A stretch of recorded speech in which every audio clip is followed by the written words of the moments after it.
Hi, my name is Leah Tarzi, and today I will be discussing how social media can be used as a form of warfare to affect presidential elections in the United States. We as humans have developed over time. We have evolved from using rocks as weapons to creating advanced nuclear warfare. However, with new advancements comes new responsibility. This is common knowledge when we're using weapons as an example, but digital technology can also be infiltrated and used as psychological warfare. That's right, the fun, mindless apps we have on our phone have an effect on our worldviews and elections. Though seemingly harmless, these apps are designed to be addictive and therefore make it the perfect place for outside groups to invade and post content in order to sway voters. 79% of Americans are active on social media. In order to prepare ourselves to combat this in the future, we must first observe and learn from the past. We will be going over some background information, the history of using social media to affect U.S. elections, as well as one case study involving Facebook and Cambridge Analytica. Then, we will be using this knowledge to analyze the most recent election and determine if the same tactics were used to influence voters. Life today has become so fast-paced. One of the reasons why social media can influence voters is because it has become so prevalent in today's society. Think about it. Who nowadays takes the time out of their day to sit down with a newspaper each morning? It is so much more common and efficient to scan the news on your phone, even if it's just for 5 minutes on the way to work. According to a scholarly article published by Strategic Studies Quarterly, 72% of Americans get digital news primarily from a mobile device. One of the methods used to affect voters is falsely indicating that a certain topic is trending. If a user sees a trending topic, they will likely be inclined to read about it and form their own opinion. It's human nature. We think, if everyone else seems to care, then I should care too. Therefore, someone who wishes to influence a population of people can quickly spread propaganda by adding a story to the list of trending topics. Superficially increasing a follower count is another propagandist method.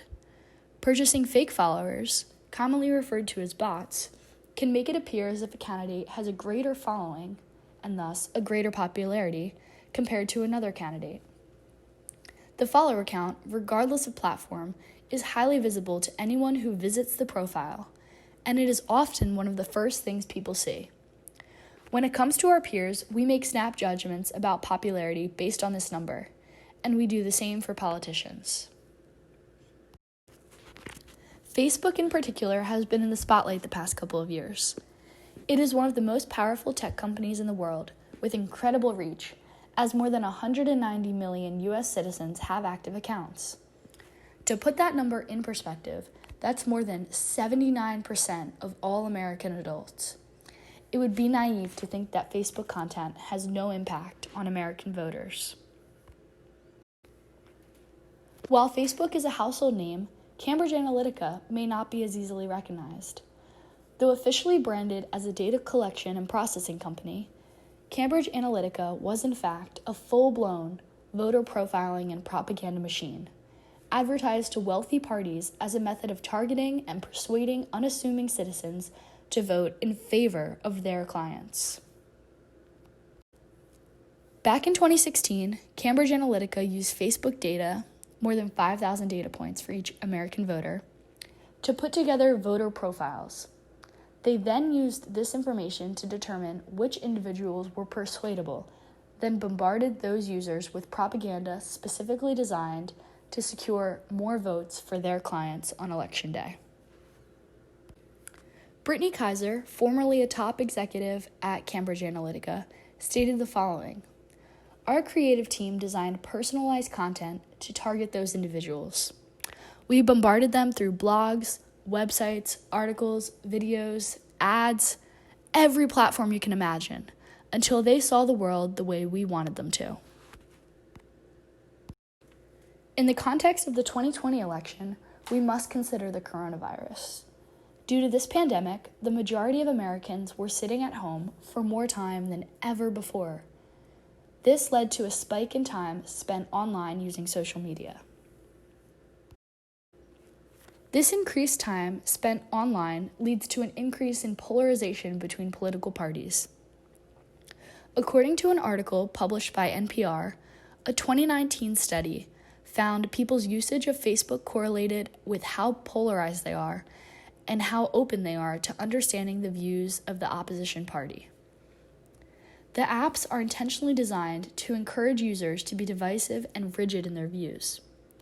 More social media time can lead to a lesser understanding of the bigger picture due to an unwillingness to be open-minded. More online time can also expose voters to more fake news. According to Stephen Brill, CEO of NewsGuard, the great thing about the internet is that everyone can be a publisher, and the really bad thing about the internet is everyone can be a publisher. What he means by this is anyone is able to write their opinions and post content on the internet, disguised as facts from a reputable source.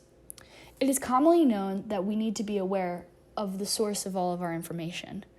However, it can be very difficult for users to block all of the subtle messages from social media from affecting their views, even if they are aware of the various tactics used to spread fake news.